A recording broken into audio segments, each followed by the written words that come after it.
ठीक है। तो ये कक्षा 6ठी का राजस्थान बोर्ड का कौन सा पाठ है भाई? 4, ग्लोब। ग्लोब क्या है? पृथ्वी की प्रतिकृति है।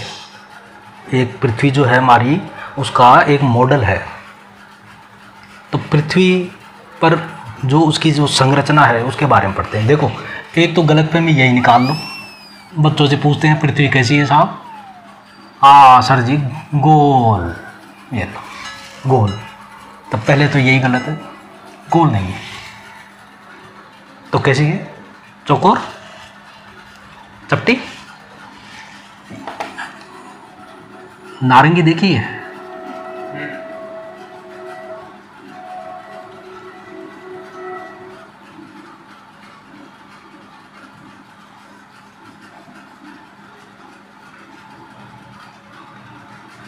इस तरह से तो दिख रहा है, इधर से दबा दिया भाई हमने। क्या कर दिया?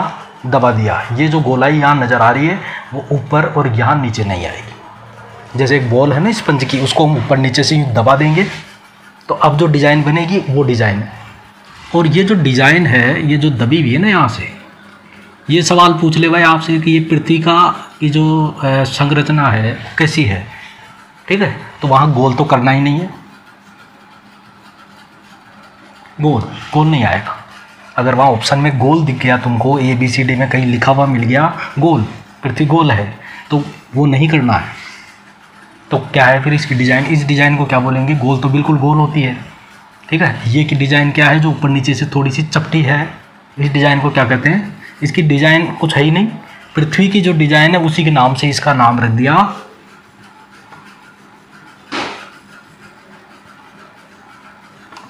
पृथ्व्याकार, पृथ्वी प्लस आकार, ठीक है। तो ये आकार है पृथ्व्याकार।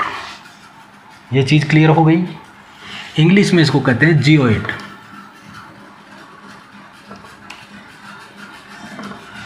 क्या इंग्लिश में पूछ ले भाई, अंग्रेजी मीडियम के बच्चे हैं तो भाई ये जियोइड, ये इसका पृथ्वी का हमारे क्या है? आकार। अब ये जो डिज़ाइन है इसमें अगर इस लंबाई को देखें, ये लंबाई देखो यहाँ से यहाँ तक, मतलब व्यास, ठीक है। और एक ये लंबाई देखो, कौन सी लंबी होगी? थोड़ी सी लंबाई में अंतर होगा, दोनों बराबर नहीं होगी। बराबर तो इसमें होगी, जो बिल्कुल गोल है उसमें ये लाइन और ये लाइन बराबर होगी। लेकिन यहाँ तो हमारी पृथ्वी थोड़ी चपटी है, तो सीधी सी बात है कि ये वाली लाइन जो है, ये व्यास जो है वो थोड़ा सा कम होगा, किसकी बजाय? इसकी बजाय। तो ये जो व्यास है ये ऊपर से नीचे, क्योंकि ऊपर नीचे ध्रुव है, तो इस व्यास को हम कहेंगे ध्रुवीय व्यास, ठीक है।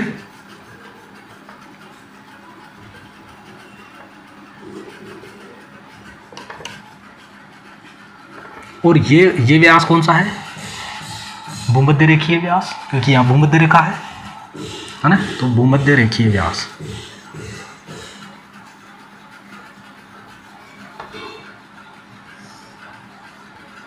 व्यास तो पता है ना?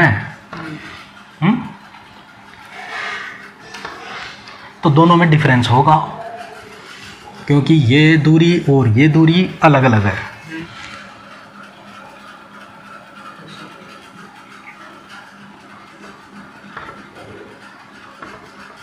Kilometre, 12,714 kilometre. कौन सा? ये वाली ध्रुवीय व्यास। ये कितना है? 12,714 किलोमीटर। अगर आप इस ध्रुव से पृथ्वी के अंदर केंद्र में से होते हुए यूं जाके और यहाँ तक आ जाओगे तो आपको 12,714 किलोमीटर चलना पड़ेगा। तो ये कितना है? 12,756.6 किलोमीटर। 714 है इधर, यहाँ 756 है। आगे अंतर नहीं है ना, दोनों बराबर। इसमें बराबर होती, इसमें नहीं है। तो इस प्रकार 43 किलोमीटर का लगभग क्या है? डिफरेंस है। ये 43 किलोमीटर ज़्यादा है। भूमध्य रेखीय। ये वाली लाइन जो है वो इस लाइन से 43 किलोमीटर ज़्यादा है। ये 43 किलोमीटर का अंतर क्यों आ गया? वो इसीलिए आ गया कि ये पृथ्वी यहाँ से थोड़ी कम है, इसकी लंबाई, ये चपटी है ना, और इधर ज़्यादा है। ये बात क्लियर हो गई? तो ये सवाल पूछ सकते हैं। अच्छा, ये तो देखो व्यास की बात हो गई, व्यास की बात हो गई।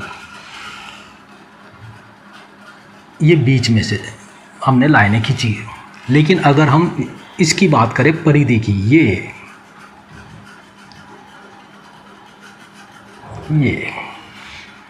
कितनी है? और एक तो यूं हो गई और एक यूं हो गई, इसमें भी अंतर आ जाएगा। जब परिधियों की बात करेंगे तो वहाँ पे भी अंतर आएगा। ये देख लो, ये ग्लोब है, थोड़ी देर मान लो भाई ये है हमारी पृथ्वी, ठीक है। अब हमारी जो, अब ये तो बिल्कुल गोल है, किधर से भी देख लो, तो ऐसी तो है नहीं हमारी पृथ्वी, तो इसको हम मान लेते हैं उत्तरी ध्रुव, इसको मान लेते हैं दक्षिणी ध्रुव। तो ये इस तरह से थोड़ी सी एक पिचकी भी है, ये लो पिचक गई, ये लो, और इस तरह से। तो अब हम बात कर रहे हैं परिधि की। तो एक तो ये परिधि हो गई, हम इस तरह से नापेंगे, ठीक है, ये वाली ये हो गई भूमध्य रेखीय परिधि, और एक ये हो गई इस तरह से, जो ध्रुवों की तरफ हम नापेंगे तो ये हो गई ध्रुवीय परिधि। तो इसमें भी डिफरेंस आ जाएगा, जिस तरह से यहाँ पे व्यास में अंतर आया है वैसे ही परिधियों में भी अंतर आ जाएगा। तो ये कितनी कितनी है ये भी देख लो।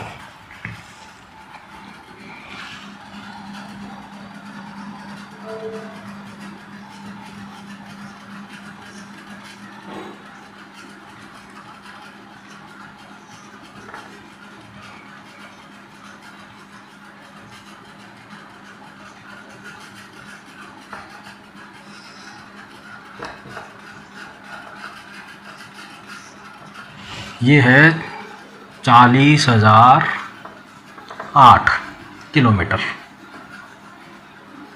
और ये है 40,075 किलोमीटर। तो यहाँ पे भी देखो डिफरेंस आ गया, यहाँ 75 है, यहाँ 8 ही है, ठीक है। तो ये डिफरेंस क्यों आ गया? उसी वजह से आया है कि इस वजह से, इस चपटे होने की वजह से। तो ये 4 चीज़ें ये इम्पोर्टेंट, ठीक है, ये तुमसे परीक्षा में पूछेगा। अब आप कहोगे साहब उत्तरी ध्रुव और दक्षिणी ध्रुव आपसे पूछा जाए तो आप कहोगे हाँ सर हमको पता है, कहाँ है? तुम कहोगे साहब ये ऊपर की तरफ तो उत्तरी ध्रुव है, ये साहब नीचे की तरफ दक्षिणी ध्रुव है, यही कहोगे? यही कहोगे? ऊपर ऊपर जो है वो उत्तरी ध्रुव, नीचे की तरफ दक्षिणी ध्रुव। ये भी गलत, ये भी गलत है। तो कहाँ है? देखो हमें गोल ही बनाऊंगा, है ना, समझ लेना। वो चपटी जो है मैं तो अब गोल ही बना रहा हूँ। ये दक्षिणी उत्तरी ध्रुव जो है हमारा यहाँ होना चाहिए तुम्हारे हिसाब से, यहाँ होना चाहिए दक्षिणी ध्रुव तुम्हारे हिसाब से, लेकिन ये इधर है, टेढ़ा है। मतलब इसको हम एक लाइन खींच दें यूं, अरे रे इतना टेढ़ा, इसका मतलब सर पृथ्वी झुकी हुई है। इस पृथ्वी को आपने यूं झुका दिया भाई, हम तो यूं मान रहे थे उत्तरी ध्रुव दक्षिणी ध्रुवों को, उत्तरी ध्रुव और दक्षिणी ध्रुव को अगर मिलाने वाली कोई लाइन हो तो ये मान रहे थे हम तो इसको पकड़ के हमने यूं घुमा दिया, ठीक है। ये है हमारी पृथ्वी, ये भूमध्य रेखा है, ठीक है। तो हमने इसको ऐसे घुमा दिया थोड़ा सा, तो ये हमारे ध्रुव भी खिसक गए, खिसकेंगे। ऐसे है पृथ्वी, ये पृथ्वी ऐसे ही है। और ये जो लाइन आप देख रहे हो उत्तरी ध्रुव से और दक्षिणी ध्रुव के बीच, ठीक है, ये बीच में से है भाई। हमने इधर से घुसाया कोई कील और बीच में से होते हुए इधर निकाल दी, ठीक है, ऐसे है। तो ऐसे ही हमने ये कील जो है ये निकाल दी आर पार पृथ्वी के। तो ये जो है ये कहलाता है पृथ्वी का अक्ष, क्या? अक्ष। तो सर ये झुका हुआ है, बिल्कुल झुका हुआ है। हम मान रहे थे यूं सीधा, किसको? उत्तरी ध्रुव और दक्षिणी ध्रुव को।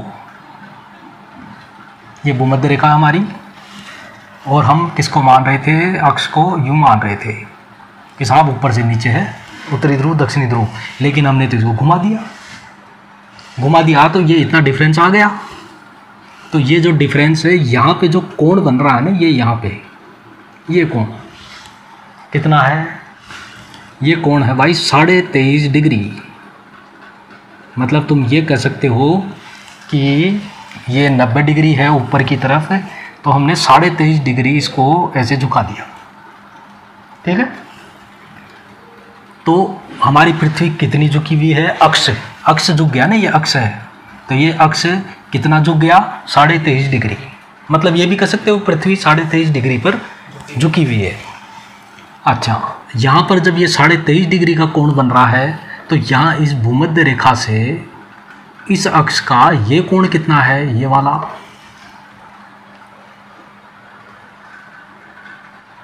66.5, ये 66.5 डिग्री है।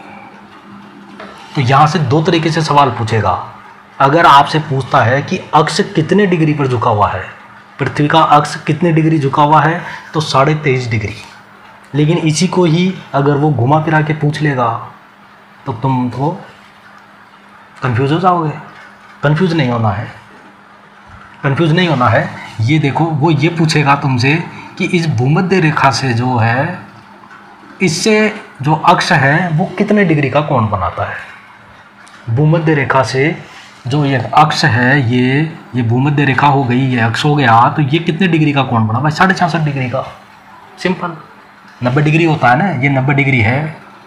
इस तरह से अगर कोई डिज़ाइन है तो ये कोण कितने डिग्री का है? 90 डिग्री का। इसमें से 23.5 डिग्री कम कर दो तो कितना बच जाएगा? 66.5। तो चाहे ये पूछ लो, चाहे ये पूछ लो। अगर ये पता है तुमको तो ये निकाल लोगे, ये पता है तो ये निकाल लो। 23.5 डिग्री जब ये पता है तुमको और ये पूछ लिया तुमसे, तो करना क्या है भाई? 90 में से ये निकाल दो, 23.5 डिग्री माइनस कर दो, 66.5 आ जाएगा। ठीक है, तो वो दोनों तरीके से सवाल पूछ सकता है। परीक्षाओं में आजकल मोटे सवालों की बजाय इस तरह से सवाल घुमा फिरा के पूछते हैं। सवाल आसान ही होता है, समझने में तुम कंफ्यूज हो जाते हो। ठीक है, तो ये अक्ष समझ गए कितने डिग्री पर झुका हुआ है? 23.5 डिग्री पर। भूमध्य रेखा के साथ में अक्ष कितने डिग्री का कोण बनाता है? 66.5 का। या यूं भी कह सकते हो कि अपने परिक्रमण तल से कितने डिग्री का कोण बनाता है, ये भी पूछ सकता है। परिक्रमण तल से, ये परिक्रमण तल इसी को ही कहेंगे, ये मान लो भूमध्य रेखा। ठीक है, अब यहाँ पे देखो, अब परिक्रमण की बात आ गई तो ये चीज़ क्लियर हो गई। ठीक है, अब आता है एक कक्ष, वो भी साथ के साथ ही कर लेते हैं। ये हमारा सूरज,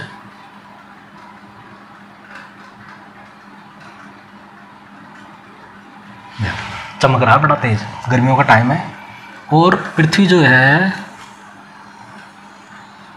ऐसे चक्कर लगाती है। ये हमारी पृथ्वी, ये क्या है?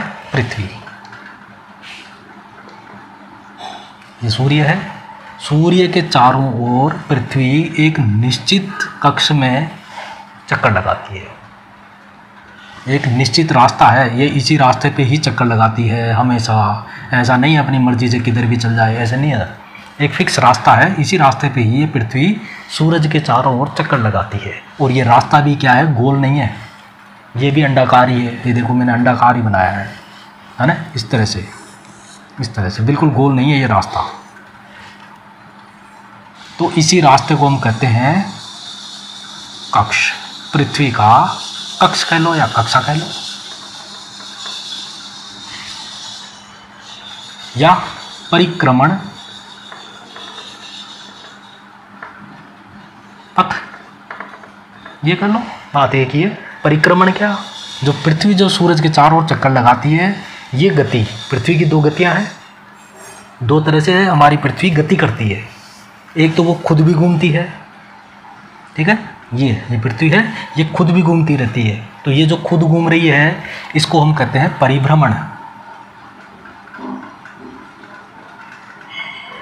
परिभ्रमण गति। और ये घूमते घूमते जो है वो सूरज के भी चारों ओर चक्कर लगाती रहती है, ये गति है परिक्रमण।